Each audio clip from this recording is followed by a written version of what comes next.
China's President Xi Jinping has secured a historic third term as the Communist Party's leader. Residents urged to leave the Ukrainian city of Burton, and power outages across the country after Russian missiles target energy plants.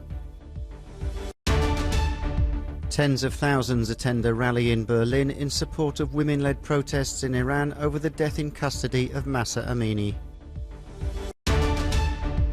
After a 3-year break due to the pandemic, the ghouls and ghosts return to the streets of Mexico City for the annual Zombie Walk.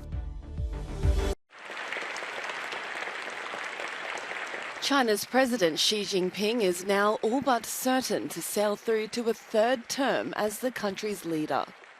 Re-elected head of the Communist Party and cementing his place as the nation's most influential ruler since Mao Zedong.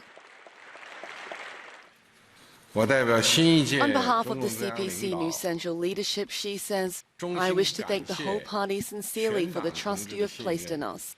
We'll keep in mind the party's nature, our own mission and responsibility, and work diligently in the performance of our duties."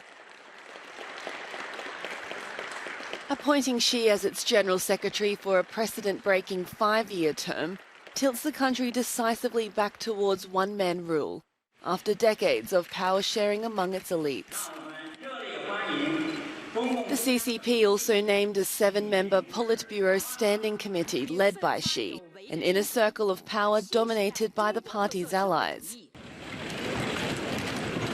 He will be formally announced president during the government's annual legislative sessions in March. Russian officials said on Saturday that 2 people were killed and 12 wounded by Ukrainian shelling in the town of Shebekino in the Belgorod region close to the border. The regional health minister said one of the dead was a 14-year-old boy. The town has now started building protective structures, according to the local governor, who posted images on social media. Meanwhile, in the south, pro-Russian authorities in Kherson are continuing to urge residents to leave in the face of Kyiv's advancing counter-offensive. Observers expect fierce clashes to take place in and around the city as both sides battle for control. On the Ukrainian side, the Air Force said critical infrastructure across the country was pounded by Russian missiles on Saturday, with several regions reporting strikes on energy facilities and power outages. President Volodymyr Zelensky said the attacks were on a very wide scale. In his nightly address, he called on citizens to cut down their use of electricity.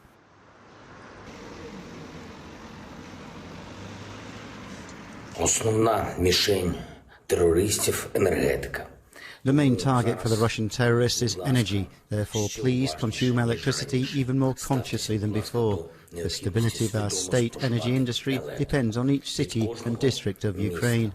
The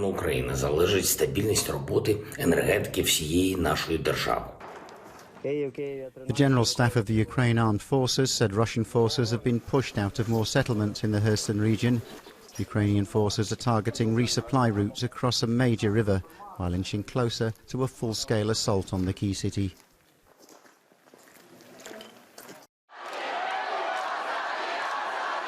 Some 80,000 people joined a Berlin rally on Saturday in solidarity with women-led protests in Iran sparked by the death in custody of Mahsa Amini.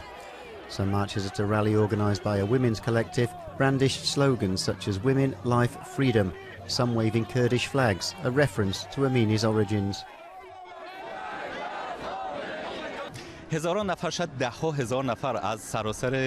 Our correspondent said thousands of people, maybe tens of thousands, have come from all over the world to Berlin to take part in demonstrations. He met people who came from as far away as Sweden and Canada to support the people in Iran and be their voice.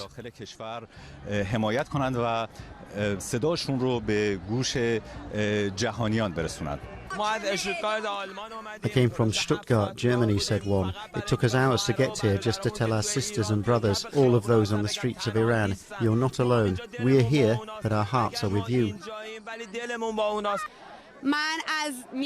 This woman said, I come from Milan and I brought the message of support from all the Iranians who could not make it here today. Iran has seen some 6 weeks of growing women-led protests in anger over the death in police custody of Amini, a 22-year-old arrested for allegedly breaching the country's strict dress code for women. The protests are the biggest seen in the Islamic Republic for years. Giorgia Meloni has been sworn in as Italy's first female Prime Minister and the country's first far-right leader to head the nation's government since the Second World War. Her coalition allies include the right-wing League of Matteo Salvini and the conservative Forza Italia party, headed by former Premier Silvio Berlusconi. 45-year-old Meloni took the oath of office before the Italian President Sergio Mattarella at the presidential palace on Saturday morning. The new leader had announced her cabinet on Friday ahead of the swearing-in ceremony. Her deputy and Minister for Foreign Affairs is Antonio Tajani, a former journalist and soldier who served as President of the European Parliament between 2017 and 2019. Although Meloni's Brothers of Italy party won the election, taking 26% of the vote, she still needed the support of Matteo Salvini's anti-migrant League party and former Premier Silvio Berlusconi's Forza Italia to form a coalition.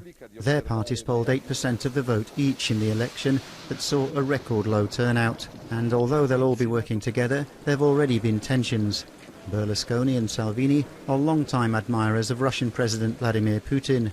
Meloni staunchly backs Ukraine in its defence against the Russian invasion.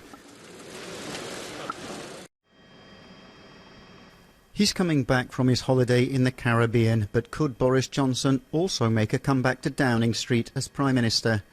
He was forced out of the job 3 months ago, but is now reported to be considering a bid to replace Liz Truss as leader. His supporters say he'll reach the required 100 MPs to make the move. The current leader of the House of Commons, Penny Mordaunt, was the first candidate to publicly declare that she's running for office. On Friday, she took to social media, promising she could deliver a fresh start for the Conservative Party. And on Sunday, Boris Johnson's former Finance Minister, Rishi Sunak, also declared his intention to run, having lost out to Truss last time round. UK media reports claim he's received enough nominations from Tory MPs to pass the threshold. Candidates must secure the support of at least 100 Conservative MPs by Monday afternoon. If 2 or more contenders emerge, party members get to cast their ballot online next Friday.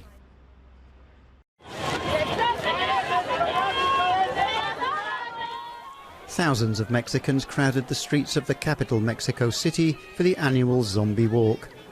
Doused in fake blood, wearing torn clothing and masks, the participants enjoyed the grisly parade after a 3-year hiatus due to the COVID-19 pandemic. This year we're celebrating our 15th birthday, so the theme is the quinceañera, a typical 15th birthday party.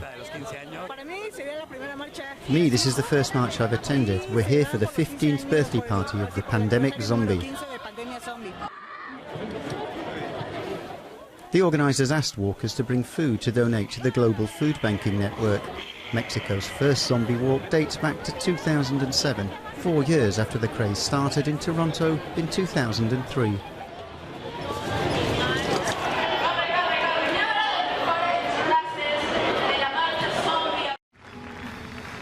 In front of an applauding crowd of thousands, world-renowned American film director Tim Burton was recognized for his 35-year-long career in the birthplace of cinema. The director was overwhelmed by emotion when receiving the Lumière Award in Lyon, France. For me, this is like, honestly, like I said, I've never felt so much anything in one place before. And so I'm kind of speechless, but thank you so much. I'll never forget this. Thank you.